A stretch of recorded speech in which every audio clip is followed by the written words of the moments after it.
Hello everyone, my name is Samantha VanDerheyden, and for my final project in CJS 1010, I will be discussing the topic of police accountability and the use of body-worn cameras. Body-worn cameras have become an increasingly important part of modern policing. They were introduced as a response to public concern about police misconduct, use of force, and a lack of transparency in law enforcement interactions. Many people view body cameras as tools that can help provide objective evidence, protect both officers and civilians, and strengthen public trust in the criminal justice system.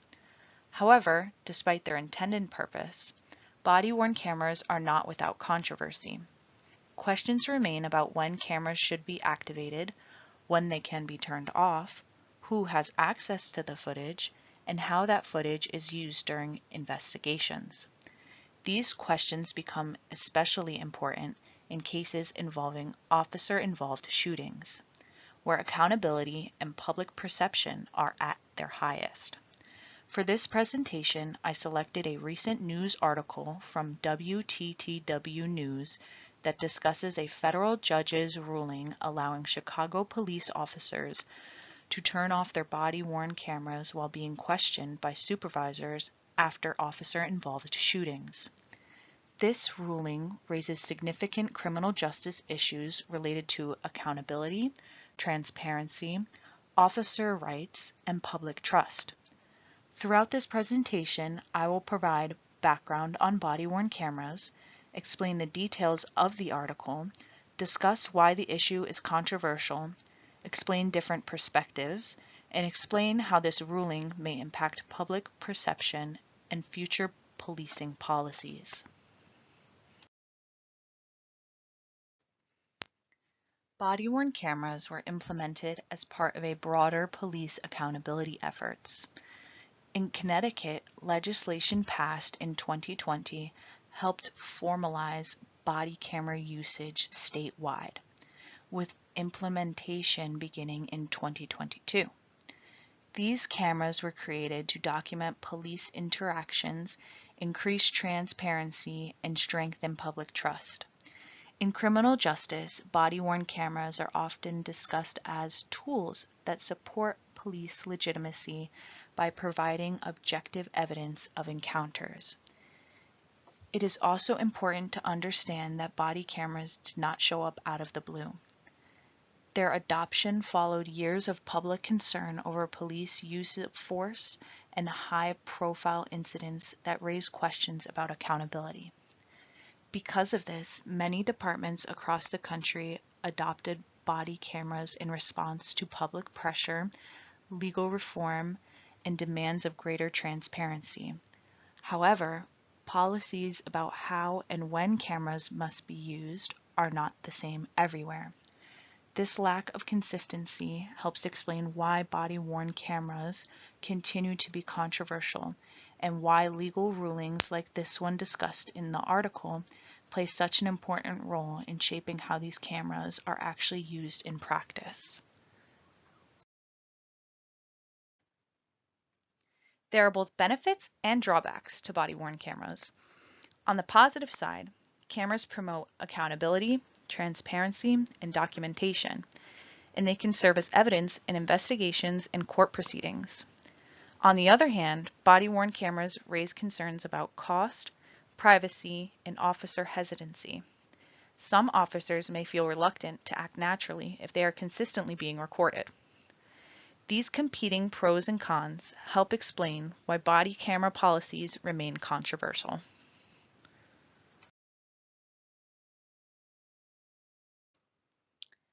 The source of my article is WTTW News, a public television news outlet based in Chicago. WTTW focuses on local and regional reporting and is generally considered a reliable and reputable news source. The article was published on November 24, 2025, making it very recent and relevant to current policing debates.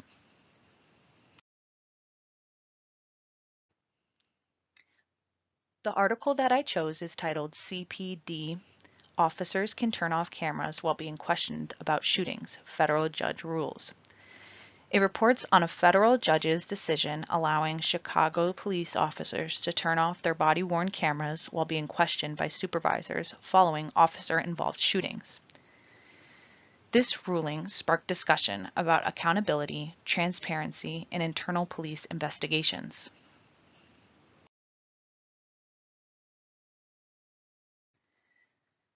This case involves the Chicago Police Department, also known as CPD. The ruling applies to incidents that take place in Chicago, Illinois, and specifically affects officers involved in shootings and the procedures used during post-incident questioning.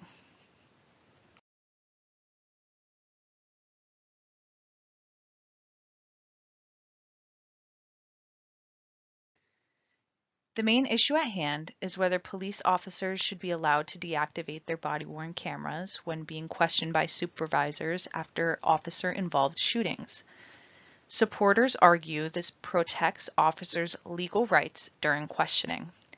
Critics argue that turning cameras off during such a critical moment undermines transparency and accountability, which were the original purpose of body-worn cameras.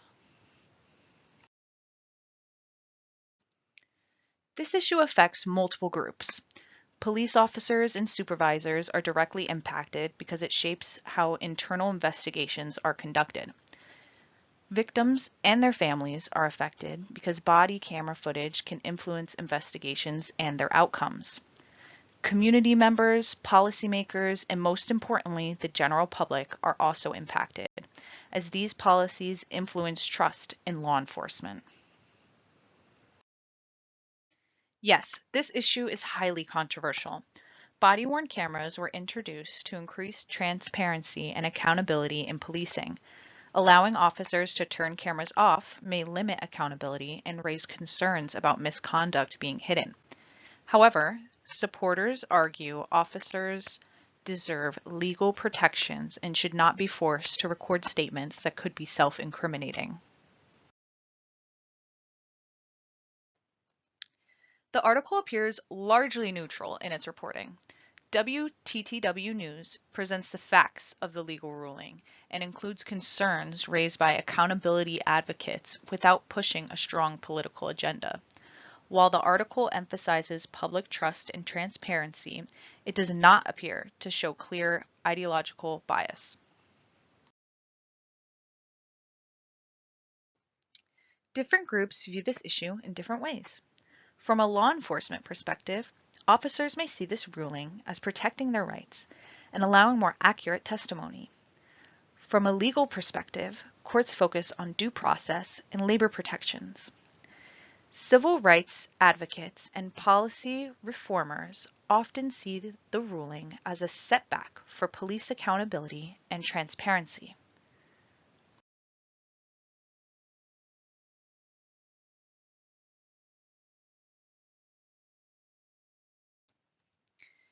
This ruling may negatively affect public perception of police accountability.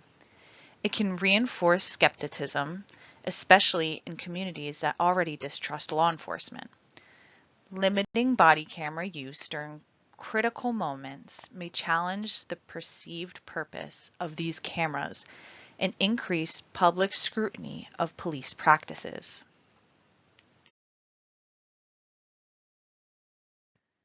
In the long term, this ruling could influence future court decisions and national policing policies. It may also encourage legislative reforms aimed at clarifying when cameras must remain on. Over time, these policies will continue to affect police legitimacy and public trust.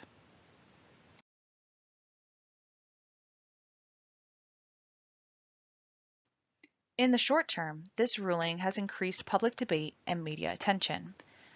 Advocacy groups have criticized the decision, and communities may express heightened concern. Police departments may also conduct internal policy reviews to adjust procedures.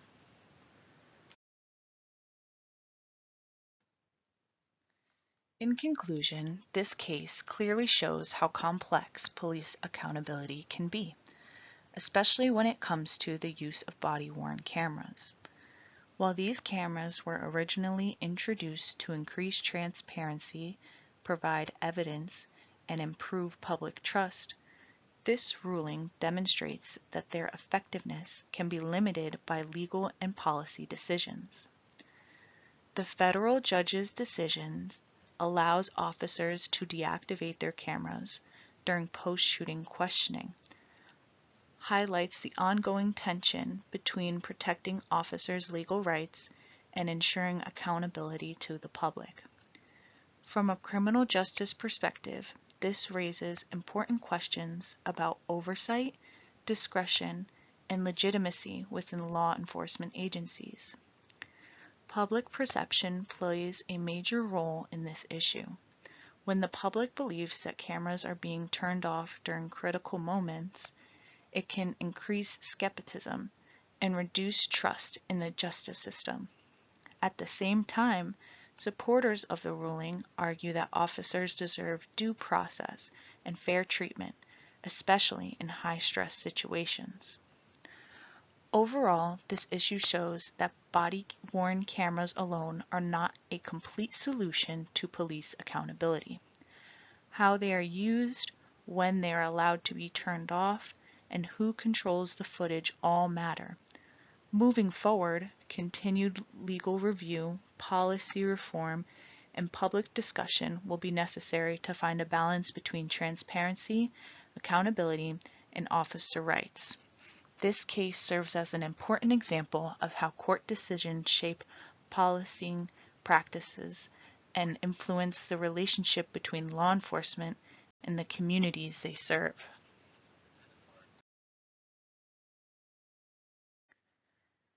These are the sources I used for my presentation, including the articles itself, legislation, departmental policy, and an academic text on body-worn cameras.